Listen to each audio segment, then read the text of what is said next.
धन्यवाद कार्यक्रमका सञ्चालकजीलाई। नेपाल फेस्टिभल 2022 को यो निकै आकर्षक समारोहका अध्यक्ष महोदय, यो फेस्टिभल उद्घाटन समारोहमा उपस्थित विभिन्न संघ संस्थाका प्रतिनिधि साथीहरू, विभिन्न राजनीतिक दलसँग सम्बन्धित साथीहरू, जापान सरकार र यो फुकुओका विदेश विभागका प्रमुख तथा अन्य जापानी मित्रहरू, सबभन्दा पहिला त म आफूलाई निकै खुसी र गर्वको महसुस भएको कुरा तपाईहरुलाई जानकारी गराउन चाहन्छु। तपाईहरुले यस्तो नेपाल फेस्टिभल भनेर त वर्षौंदेखि मनाउने गर्नु भएको रहेछ, तर म त्यस्तो सौभाग्यशाली बन्ने अवसर भयो। पूर्व प्रधानमन्त्रीको हैसियतले प्रमुख अतिथिको रूपमा यो फेस्टिभलको उद्घाटन गर्ने म नै पहिलो बन्न पाएछु। त्यसको निम्ति म खुसी व्यक्त गर्न चाहन्छु र सबै आयोजकहरूलाई म धन्यवाद भन्न चाहन्छु। तपाईहरुले नेपाल फेस्टिभल मार्फत जापानमा रहेर पनि नेपालको जातीय विविधता, भाषिक विविधता, सांस्कृतिक विविधता र नेपालको उत्पादनलाई प्रमोट गर्ने जो काम गर्नु भएको छ, तपाईहरु सबै धन्यवादको पात्र हुनुहुन्छ। म मेरो तर्फबाट पूर्व प्रधानमन्त्रीको हैसियतले तपाईहरुलाई बधाई भन्न चाहन्छु र यो फेस्टिभलको पूर्ण सफलताको निम्ति हार्दिक शुभकामना पनि भन्न चाहन्छु। अहिले यो फेस्टिभल मनाउँदै गर्दा यो विशेष छ भन्ने कुरा यहाँ राजदूतावासका प्रतिनिधि अम्बिकाजीले राखि नै सक्नुभयो। नेपाल र जापानको सम्बन्ध निकै पुरानो छ र त्यसमा पनि अध्ययनको लागि यहाँ आउने विद्यार्थीहरू 120 वर्ष अगाडिदेखि निरन्तर जापानमा अध्ययन गर्ने र त्यो संख्या निरन्तर बढ्दै गएको छ। त्यस उपलक्ष्यमा पनि यो फेस्टिभल हुँदैछ। शैक्षिक विकासको निम्ति, आर्थिक विकासको निम्ति, किनकि जापान नेपालको दाता राष्ट्रहरू मध्ये पनि अग्रणीमा पर्ने राष्ट्र हो। त्यो नाताले नेपाल जापानको सम्बन्ध पनि धेरै पुरानो र घनिष्ठ रहेको छ। नेपालको आर्थिक विकास, शैक्षिक विकास र सामाजिक सुरक्षाको निम्ति पनि जापानको सहयोग अद्वितीय, असाधारण नै रहने गरेको छ। र फेरि यस खालको फेस्टिभलले जापानी जनता र नेपाली जनताको बीचको, जनताको स्तरको सम्बन्धलाई पनि सुदृढ गराउने र आउने दिनमा नेपाल जापान सहयोगको क्षेत्रलाई अझ विस्तार र सुदृढ गर्न पनि धेरै ठूलो भूमिका खेल्छ भन्ने मेरो विश्वास छ। त्यसको निम्ति पनि म तपाईहरुलाई धन्यवाद भन्न चाहन्छु।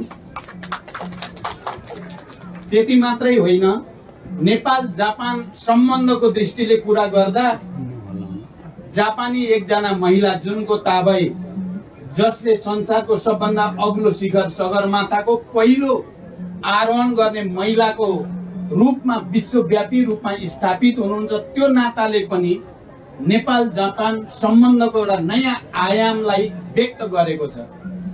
मलाई यहाँ तपाईहरुको बीचमा आएर कुरा गर्दै गर्दा मैले विभिन्न जापानी मित्रहरूसँग पटक पटक गरिएका छलफलहरू, मैले प्रधानमन्त्रीको रूपमा या पूर्व प्रधानमन्त्रीको रूपमा, पार्टीको नेताको हैसियतले या नेपालको एउटा विशिष्ट शान्ति सम्झौता, संविधान निर्माण र अनि सबै राजनीतिक दलहरूलाई सहमति गराएर एउटा नयाँ निर्वाचनतिर लैजाने र राष्ट्रिय एकता गराउने जो भूमिका खेल्ने अवसर मलाई प्राप्त भयो, त्यसको पनि म तपाईहरुको अगाडि स्मरण गर्न चाहन्छु।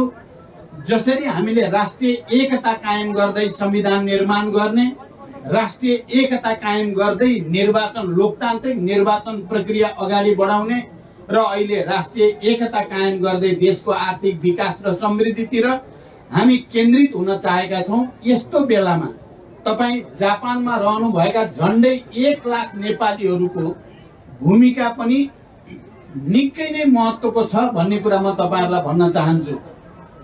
मैले विश्वका विभिन्न देशमा रहेका नेपालीहरूले जे अनुभव, जे ज्ञान र जे सिप र जे पुँजी आर्जन गर्नु भएको छ, मलाई लाग्छ तपाईहरुले नेपालको समग्र विकासको निम्ति कुनै न कुनै रूपले तपाईहरुले सदुपयोग गरि नै राख्नु भएको छ। तपाईहरुले गरेको योगदानले नै नेपालको अर्थतन्त्रलाई पनि अगाडि बढाउन निकै ठूलो भूमिका खेलेकै छ। र मैले देशको आर्थिक विकासको जो सम्भावना छ नेपालमा, त्यो सम्भावनालाई राम्रोसँग हामीले त्यहाँको राजनैतिक नेतृत्व, त्यहाँको सरकार र जनताले एउटा वातावरण बनाउन सक्यो भने तपाईहरुले जापानमा सिकेको सिप, हासिल गरेको अनुभव र आर्जन गरेको पुँजी, यो सबै नै नेपालको आर्थिक विकासको गतिलाई तीव्रता दिन महत्त्वपूर्ण हुने मैले विश्वास लिएको छु। म जापान आउने कुरा धेरै पहिलेदेखि हुने गर्थ्यो। विस्तृत शान्ति सम्झौता भएर नेपालमा संविधान सभाको निर्वाचन प्रक्रियादेखि नै जापान आउने मेरो इच्छा पनि थियो। र यहाँ आएर नेपालीहरूको स्थिति के छ, नेपालीहरूले कस्तो महसुस गर्नु भएको छ, प्रत्यक्ष तपाईहरुसँग भेटघाट गर्ने र तपाईहरुको अनुभूति साटासाट गर्ने पनि मेरो इच्छा थियो। तर देशको राजनीतिक तीव्रताको कारणले पटक पटक आउने निर्णय गरेर पनि मैले त्यसलाई क्यान्सल गर्नुपर्ने बाध्यता थियो। तर अहिले संयोग नेपाली विद्यार्थीहरू जापानमा आएर उच्च शिक्षा हासिल गर्ने प्रक्रियाको 120 वर्ष पूरा भएको र तपाईहरुले फेरि नेपाल फेस्टिभल 2022 फुकुओकामा सम्पन्न गर्न लागेकै दिन म आइपुग्ने संयोग पर्यो। यो मेरो लागि खुसीको कुरा हो। यद्यपि म आउँदा आउँदै टोकियोको एयरपोर्टबाट सिधै फेरि अर्को जहाज चढेर यहाँ आउँदा आउँदै तपाईहरुको अगाडि उपस्थित छु। खाना खाने मौका पनि मिलेको छैन, तर तपाईहरुसँग भेट भयो, नखाए पनि खाएको जस्तै मलाई लागेको छ। र म यहाँ आउने कुरा गर्दै गर्दा नेपाल जापानको सम्बन्धलाई अझ बलियो बनाउन के गर्न सकिन्छ, मैले नेपालका सबै तपाई प्रतिनिधि साथीहरूसँग र अनि जापानी जो कोही नेता वा अधिकारीसँग भेट हुँदा पनि मेरो जोड नेपाल जापान सम्बन्धलाई अझ सुदृढ गर्ने, द्विपक्षीय आर्थिक र अन्य सहयोगलाई अझ प्रवर्धन गर्ने कुरामा नै केन्द्रित हुनेछ। आउने 4 दिन 5 दिनको मेरो बसाई जहाँ जहाँ गए पनि त्यसैको निम्ति केन्द्रित हुनेछ। र सुरुवात नेपाल फेस्टिभलबाट भयो, नेपाली विविधता सहित तपाईहरुसँग भेटघाटको रूपमा भयो, मलाई खुसी छ। जति बेला म यो पटक जापानमा छाड्ने भनेर निर्णय भएको थियो करिब 1-1.5 महिना अगाडि, त्यति बेला म प्रधानमन्त्रीको रूपमा या पूर्व प्रधानमन्त्रीको रूपमा पनि जापानका पूर्व प्रधानमन्त्री आबेसँग म विभिन्न रूपले सम्पर्क र कुराकानीमा हुने गरेको थिएँ र उहाँसँग मेरो विशेष मित्रताको सम्बन्ध हुन पुगेको थियो। र मैले जापानमा आएको बेलामा उहाँसँग पनि भेट्ने र फेरि एकचोटि प्रत्यक्ष कुरा गर्ने इच्छा मैले जापानी राजदूतावासबाट मार्फत पुर्याएको पनि थिएँ। तर दुर्भाग्य उहाँको यही बीचमा बडो दुर्भाग्यपूर्ण अवसान भयो। म उहाँलाई श्रद्धापूर्वक स्मरण गर्न चाहन्छु, शोक सन्तप्त परिवारहरूप्रति संवेदना पनि व्यक्त गर्न चाहन्छु।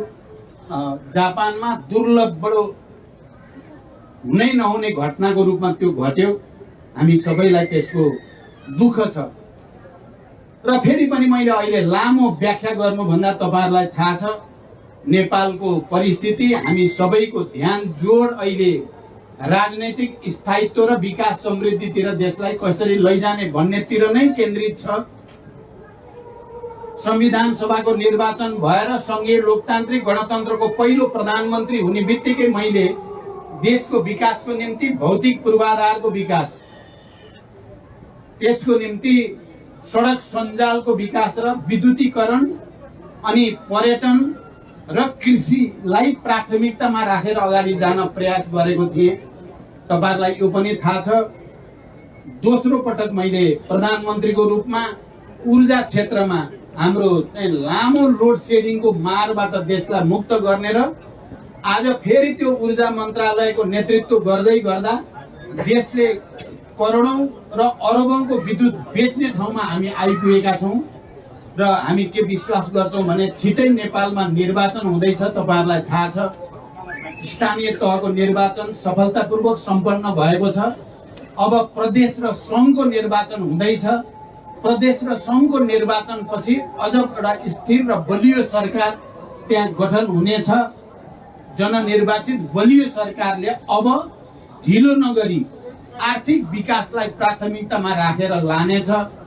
मलाई दुवैचोटि प्रधानमन्त्रीको हैसियतमा काम गर्दा जे भए पनि विकासलाई प्राथमिकता दिने, सुशासनलाई प्राथमिकता दिने र विदेशमा रहेका नेपालीहरूको सिप आर्जन र अनुभवलाई ठिक ढंगले सम्बोधन गर्ने, एनआरएनसँग सम्बन्धित सबै नेपालीहरूलाई नागरिकताको समस्याबाट मुक्त गर्ने, यी सबै र अहिले विदेशमा रहेका नेपालीहरूलाई पनि मतदानको अधिकार दिनेतिर हामी बहस गरिराखेका छौँ र अहिले भर्खरै विधेयक संशोधन गर्दा पनि विदेशमा रहेका नेपालीहरूको नागरिकतालाई अझ सहज बनाउनेतिर हामीले विधेयक संशोधनको प्रक्रिया अगाडि बढाएका छौँ।